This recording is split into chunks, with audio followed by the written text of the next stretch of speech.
Bonjour à tous. J'ose croire que les fêtes se sont bien passées et que la jeunesse s'est régalée. Ce matin, je porte mon attention sur l'arnaque. Oui, pourquoi l'arnaque? Parce que chaque fois on m'envoie des documents à regarder si c'est authentique, les contrats de travail et si entre-temps tout a respecté les normes. Ce matin, je vais vous donner 3 astuces pour vous-même contrôler et voir si vos documents sont authentiques ou pas.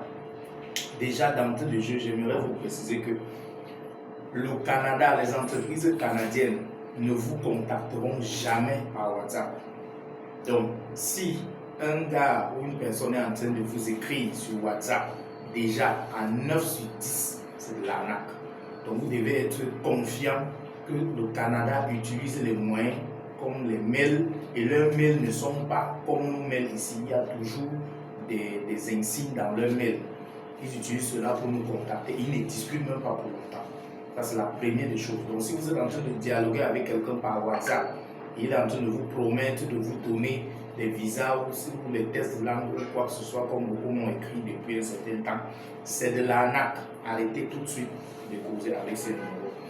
La deuxième chose, c'est ces personnes qui ont déjà franchi la première étape jusqu'à ils sont au niveau de on va les délivrer les documents.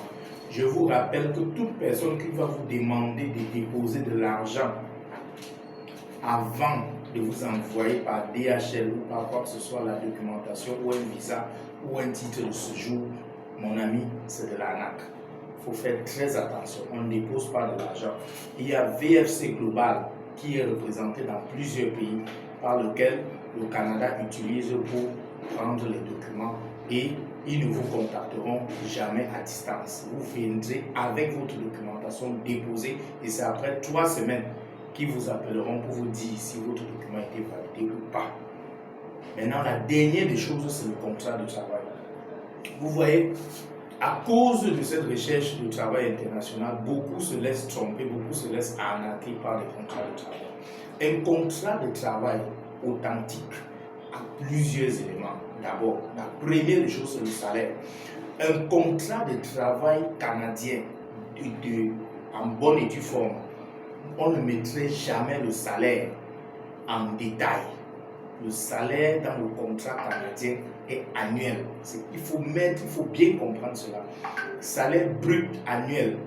Maintenant, même s'il arrive qu'on met à côté les noms, les heures, l'en-tête, le premier, c'est la masse brute salariale annuelle. Ça, c'est la première des choses. De deux, le contrat a le numéro de l'entreprise et vous avez la possibilité d'appeler pour vérifier s'il s'agit bien de la société. Ça a la boîte mail de la société et vous avez la possibilité de vérifier s'il s'agit bien de la société. Ça a un site web que vous pouvez vérifier s'il s'agit bien de la société. Et les dates ne sont pas actualisées. Généralement, les dates sont avancées. Voilà un peu les quelques détails que vous pouvez faire pour identifier un contrat authentique ou pas.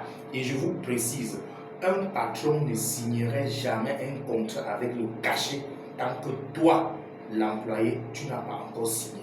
Donc les contrats qu'on vous envoie avec les cachets déjà signés là, ça n'existe pas, c'est des faux contrats. Le patron ne signe, il peut signer, il ne met pas le cachet. C'est quand toi, tu as scanné et signé, tu renvoies que le patron peut certifier en mettant son cachet parce qu'il manque encore un code du gouvernement dessus avant que ton contrat soit authentique. Je pense que j'ai pu apporter quelques points d'ombre pour tous ceux-là qui continuent à se laisser berner. Nous faisons des contrats de travail parce que nous avons des partenaires sur le terrain. Faites-nous confiance et vous n'allez pas être déçus. Bonne journée à tous.